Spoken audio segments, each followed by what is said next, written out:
Citi Prime News at 12 midday. Update you on all the running stories and connect you to the newsmakers.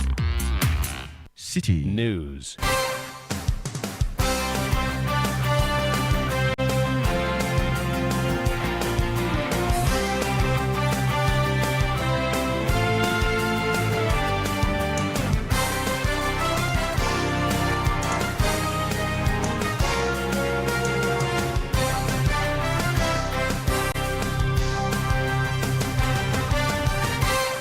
It's midday. A very good afternoon to you and welcome to the Citi Prime News on 97.3 Citi FM.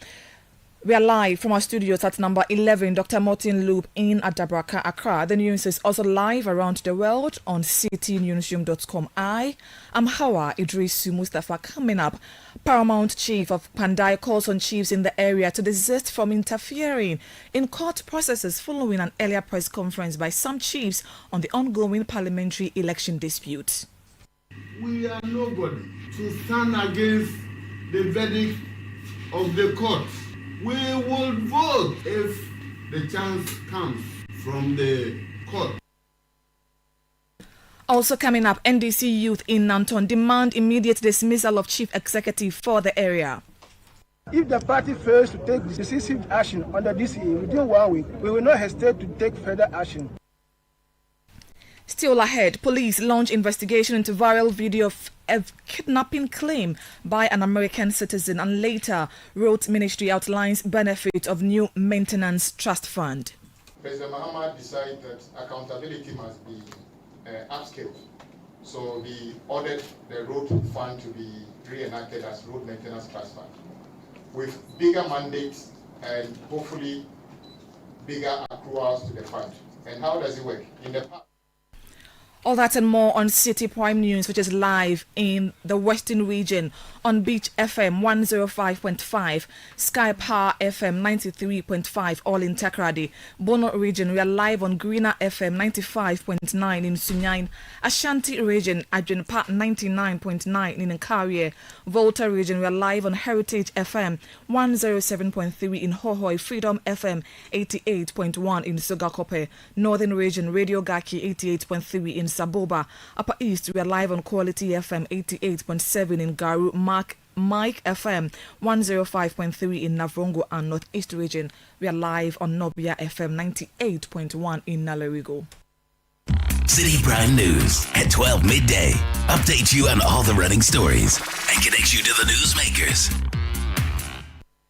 Grateful for choosing us. The Upper West Regional Police Commander DCOP Francis Yuribare has confirmed the arrest of 4 students linked to recent violent disturbances at the Wa Technical Institute. The unrest began after some students resisted disciplinary measures, including warnings against unauthorized uniforms and the use of mobile phones, leading to the chaotic scenes that followed. In an interview with Citi News, DCOP Francis Yuribare says the incident was a serious act of misconduct that caused extensive damage to school property. Law enforcement officials were in the community based upon the complaint made about some incidents in the community. And rather, very unfortunately, some youth of somewhere took the law into their own hands, leading to the assault on these police officers, and also dispossessing them of their weapons and some other items. We managed to immediately mobilize reinforcement to that community, and leading to the arrest of about 9 individuals connected to this assault. Currently, they have been put before court, and I think some have been remanded. All of them have been remanded.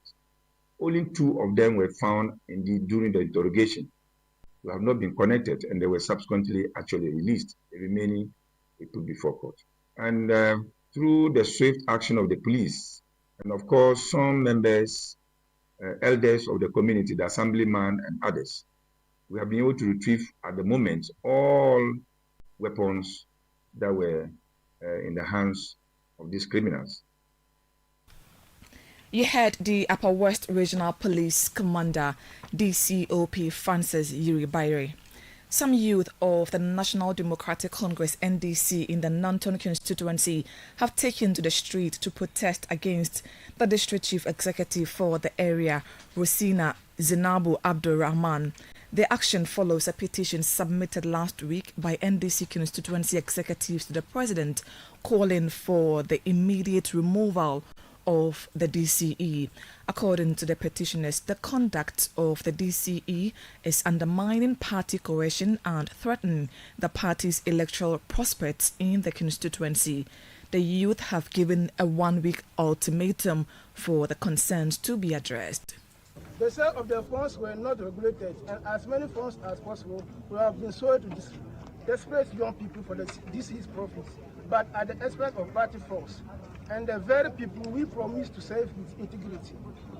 You and I remember the program was launched with clear message that the funds were for free. To make the soil funds look like the ticket to heaven, the DCE made sure they were stamped with official stamp of the assembly. This increased confidence of the very youth who gave us power to pay for it only for the majority to end up disappointed with their being selected, corruption and extortion. If anyone were to do this, it should not be an appointee of NDC government, which abhor corruption of all forms. We would like to emphasize what the constituency executive stated in their petition, that this is an act of extreme short-sightedness and agreed. It excludes the very youth we need to engage and create a generation of dissolution, young people who will associate the NDC with corruption and exploitation. Unaccounted 600 bags of fertilizer meant for the poor farmers in the constituency. Out of over 2,000 bags of fertilizer meant to support farmers and alleviate poverty in the district. The DC is reported to have this. You heard Abdul Rahim Mohammed, a member of the NDC youth, demanding the removal of the Nanton DC, Rosina Zinabu Abdul Rahman. The paramount chief of the Pandai traditional area, Nana Britiam Okori Atosa II, has cautioned chiefs in the area to stay away from legal matters that could threaten peace in the area. His caution follows a press conference where some chiefs rejected a court order for a parliamentary election rerun. Addressing the media at his palace, Nana Atosa II says residents want development, not conflict, and reminded traditional leaders to remain neutral and avoid partisan politics. We are nobody to stand against the verdict of the court. We will vote if the chance comes from the court. Wanda is peaceful. Wanda is peaceful. And anybody telling you Wanda is at war, the person is a liar. And again, we, the people seated here, we are saying we want development in Panda. Our roads are bad. Water to drink is a problem. Light is a problem. What we cherish is that the government should come up and help us build our roads and utilities. Paramount Chief of Pandai Traditional Area, Nana Britiam Okori Atosa II. President John Dramani Mahama says government will retool and modernize health facilities nationwide as part of Ghana's contribution to Africa's health transformation agenda. Speaking at the WHX Leaders Africa Summit in Accra, the president said the initiative aligns with Agenda 2063, Africa's new public health order, and SDG 3, stressing the need for African countries to move from ambition to action. The program, to be executed through public-private partnerships, will upgrade key systems, including dialysis services. Mahama Care seeks to break that cycle. It positions Ghana as a regional hub for specialized care, advanced research, and cutting-edge innovation. To complement this, we also, that is the second initiative, will implement a universal free primary health care program, ensuring that cost never prevents any Ghanaian from receiving essential care.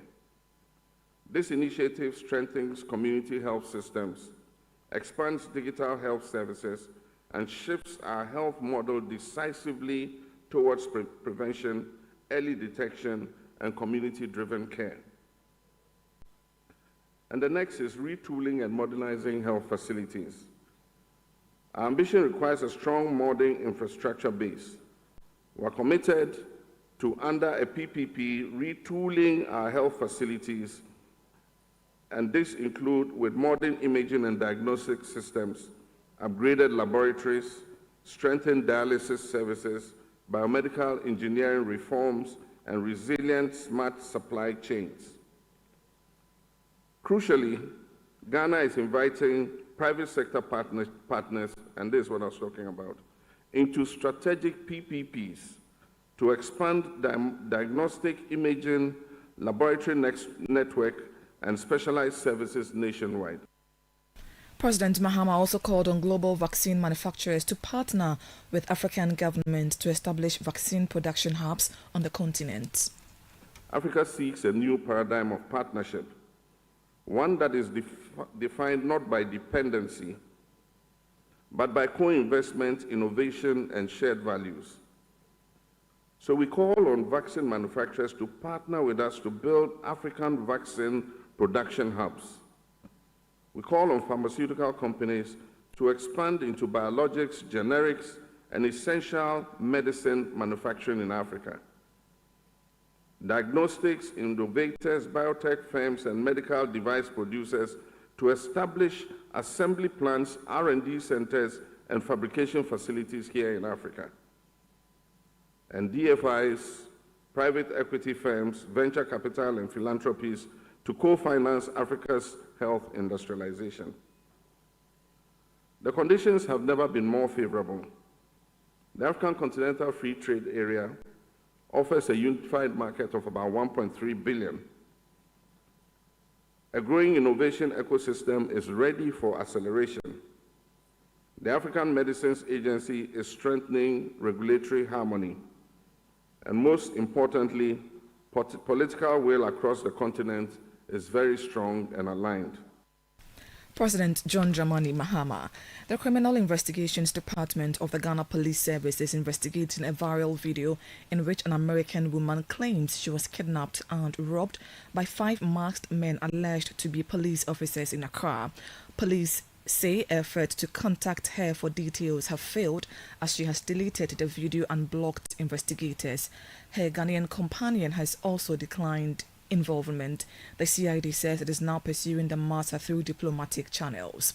Away from that, the Ministry of Land and Natural Resources says it remains resolute in the fight against illegal mining despite interference from politicians and traditional authorities.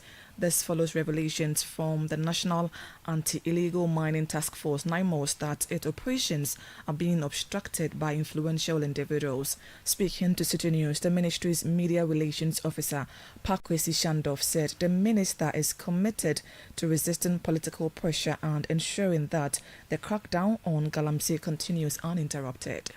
The issue of political interference is frankly one of the hurdles that we've been confronted with in this fight against illegal mining. The good news, however, is that the sector minister has a posture and a disposition that would not allow it to fester or interfere with our work. Honorable Kofi at every turn of the screw has indicated that for him, he is determined to crack the whip regardless of who is involved, regardless of the person's social profile and what the person represents. And so we can have assurance in just the posture of the minister that there is a man at the helm who is not swayed by the politics of the entire game. And so that should be enough consolation, not only for the Ghanaian people, but generally for the whole fight. And truth be told, he has not in any way at any given time given into any of the political pressures from whatsoever, regardless of where they have come from.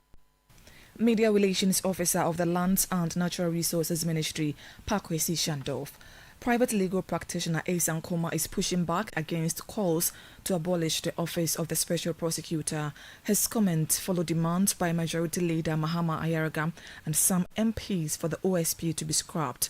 Speaking on Channel 1 TV's The Point of View, Ace Ankoma says the institution is still evolving and should not be judged prematurely. He asked Ghanaians to allow the OSP time to fully develop and function effectively. The lawyers know that the genre of crimes that the OSP is supposed to prosecute, often white-collar crime, is some of the most sophisticated crime. This is not stealing, a dishonest appropriation of a thing that doesn't belong to you. This is not murder. You know, killing a person by use of unlawful harm, intentionally killing a person by use of unlawful harm. White-collar crimes are very sophisticated. That is why in some countries there must even be a predicate offense before there's a secondary offense, etc., etc. That's the first one. So a certain level of skill is required to investigate white-collar crime, which somehow has been missing from our body politic, has even been missing from our Attorney General's department. And that is what, as a nation, we admitted when we set the OSP up. 2, people who engage in white-collar crime are sufficiently well-heeled to hire the best legal talent to raise every possible technical legal objection. And so we also need a bunch of prosecutors who are sufficiently savvy and knowledgeable in these areas of the law to be able to prosecute these offenses. That takes time. Ace Ankoma further admonished Parliament to rather focus on fixing systemic problems within the country's bail regime rather than targeting the OSP. This didn't start today. We've been making this noise about the abuse of bail, by the police. Why? They arrest you on Friday. When they arrest you on Friday, they keep you in. You are there for about 6 hours. Nobody will speak with you. By the time they speak with you, they say the inspector to sign your bail has gone home. You are in for the weekend. And we all suspect that all of these things are purchased. They are acquired. They are transactional, right? And so bail has been abused for a very long time. So let's lance that boil. Let's deal with the issue about these onerous bail circumstances, and they know that you can go to court and set it aside. But by the time you get a lawyer and go to court, you've been in jail for a week. So they succeed in doing that. Let's deal with that. Parliament should rather pass a law to regulate the grant by bail outside court so that it is not abused. Instead of Parliament doing that, they want to kill the OSP. Look, the people of Ghana must tell them that, sorry, we don't think that we should do this. He heard private legal practitioner Ace Ankoma. You are still listening to the Citi Prime News on 97.3 Citi FM. I'm Hawa Idrisu. Mustafa still ahead. Road Ministry outlines benefits of new maintenance trust fund. We have details of that plus other stories coming up shortly. Please don't go away. Citi Prime News at 12 midday. Update you on all the running stories and connects you to the newsmakers. Fidelity Bank say save and win. Muntio, Sika boom. Just to post it and begin. Every 500 CDs you keep for a month, you get 1 point all at once. More deposits, gets more points in. More points, more cash you feel with. How many points? 1 point every 500 CDs. What if you win? 5,000 CDs monthly. And the grand prize? Hey! 100,000 Ghana CDs. Don't wait. Visit any Fidelity branch or agent nationwide to deposit in multiples of 500 CDs. The more you deposit, the better your chances to win 5,000 CDs monthly and 100,000 CDs in the grand draw. Terms and conditions apply. Win with us. Fidelity Bank, believe with us. Sika-boom. This is an NLA approved promo, now running on the Caritas Lottery platform. This Christmas Eve, skip the ordinary and step into the extraordinary. Welcome to the Situation All White Party 2025, where the music never stops, the energy never drops, and the fun never ends. Celebrating grand style with great music, irresistible food, and an atmosphere that screams good vibes only. Date 24th December 2025. Venue Good Park near the Accra Mall. Time 8 p.m. till late. Dress code, it's an all-white affair. Get ready for electrifying live performances from Kofi Kinata, best music in Chin Chin Band and DJ Mingle. Wear your best all-white fit. Bring your dancing shoes and let's light up the night together. Book your tables now. Call 0205-973-973 or 0558-973-973. It's Christmas Eve. Don't miss it. The Situation All White Party 2025 is powered by Channel 1 TV and 97.3 Citi FM, and it's proudly sponsored by EcoBank, Bethel Logistics, and Hallmark Cafe, and supported by Oswald Investments Limited.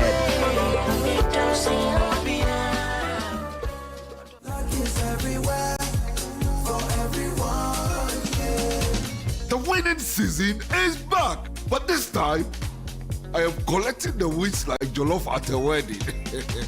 The luckiest season 3 is here. Your chance to flip your luck or maybe your bank account too. 2 easy ways to join. Dial *712#. Hit 1 to buy for you or 2 to gift a friend. Feeling lucky? Pick 1 for a random number or hit 2 to choose your own. Pay with mobile money. Done. You're in. Or go to the luckiestafrica.com, click community tickets, choose your number or let the system do so for you. You can buy a ticket for your boo or your favorite barber. Pay with Momo or card if you're abroad. 1 ticket could turn your 1 Ghana cedi into 500 times more, and the whole community could win 10 times over. Dial *712# or log on. Let's get lucky together because luck is everywhere. Play responsibly, not for persons under 18 years. This promotion is regulated by the NLA on the Caritas platform. Citi Prime News at 12 midday. Update you on all the running stories and connects you to the newsmakers. You're welcome back. The National Association of Institutional Suppliers has called on government to clear more than 23 million cedis owed for supplying school uniforms and other materials over the past 2 academic years. Although 26 million cedis was released last year, the association says large arrears remain despite repeated assurances. National President of the association, Emmanuel Ivo, says many of their members are under severe financial strain and appealed to government to fast-track payment to ease their hardship. 2 years back, 2022-2023, someone goes to take loan to supply for maybe a government contract, and at this time the person is not being paid. Banks are really chasing us. We are not able to pay our workers. That is a salary, and some are leaving us. Now you even get work, you call people to come and assist you, they don't come because there is not instant money to pay. This sector minister has been very cooperative and responsive. We have met with him several times.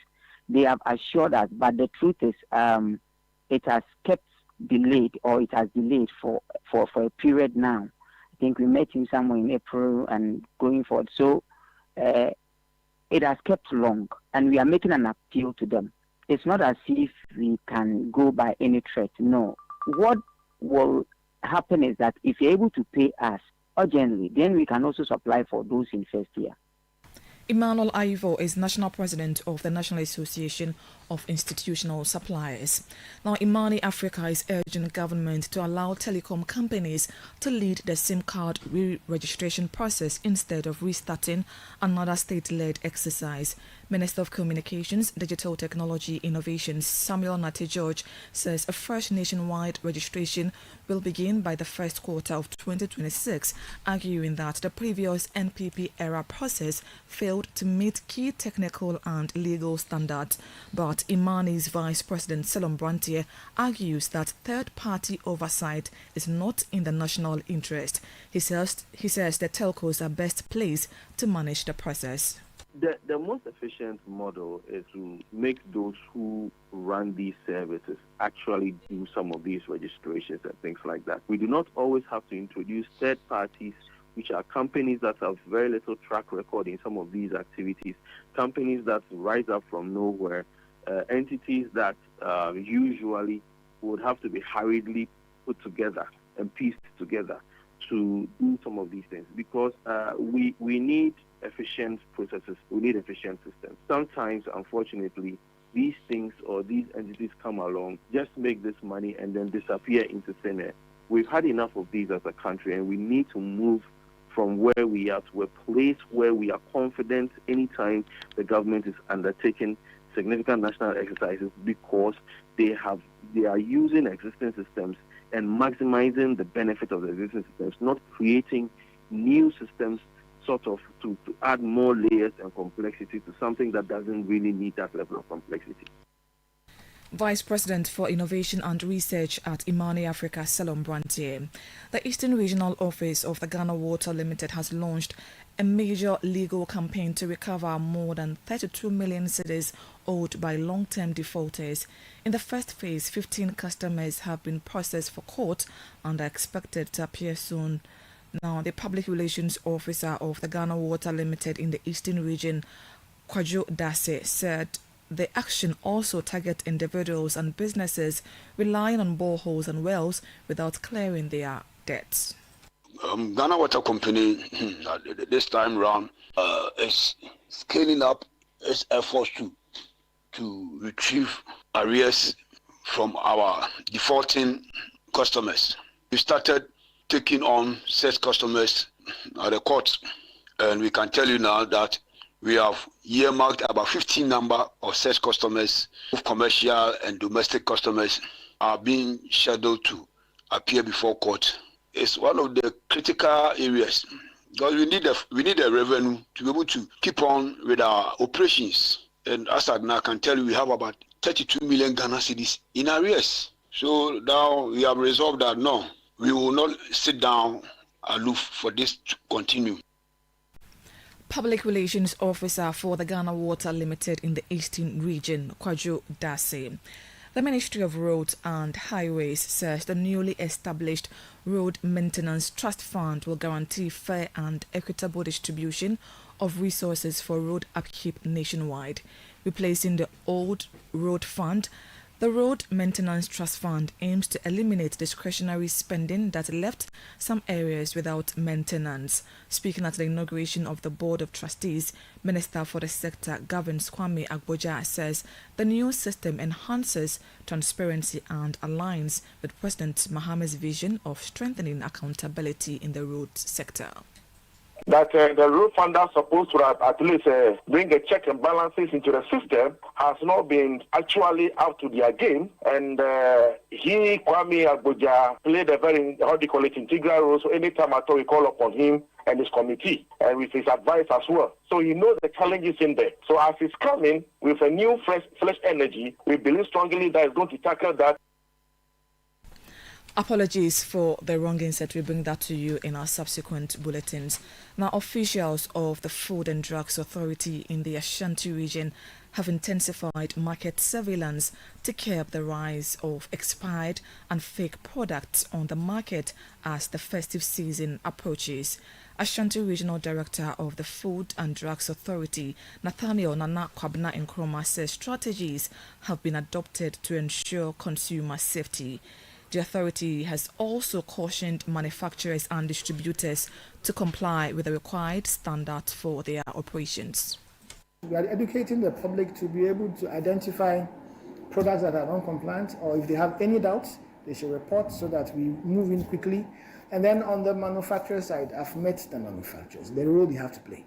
And I keep insisting that it's not adequate to manufacture a product in your facility and go to sleep. The product's chain continuous until it gets to the consumer. So you have your factory, you've made your manufacturing, you are responsible for the product. So when you give it to a wholesaler, a distributor, make sure they have the FDA license as well. Then from the distributor, we train them that don't keep things on the sun, too close to the wall, and there's what we call the good storage practices that we normally let them comply. Ashanti Regional Director of the Food and Drugs Authority, Nathaniel Nana Kwabna Nkrumah. And that's how we end today's edition of the Citi Prime News, which has been live from our studios in Adabraka in Accra. The news was also live across the 16 regions of the country. Western Region, Beach FM and Sky Power FM, both in Takrady. Bono Region, we were live on Greener FM in Sunyain. Ashanti Region, Ajunpa FM in Nkarie. Volta Region, Heritage FM in Hohoi. Freedom FM in Sugakope. Northern Region, we were live on Radio Gaki 98.3 in Saboba, Upper East Quality FM 88.7 in Garu, Mike FM 105.3 in Navrongo, and in the Northeast region, we were live on Nobia FM 98.1 in Nalerigo. Please log on to citynewsroom.com for more stories. I'm Hawa Idrisu Mustafa. Thank you for doing the listening. City News. We speak first. Reach our hotline on 0302 224959 and get interactive on Facebook, City 97.3 FM, and on Twitter at City 973.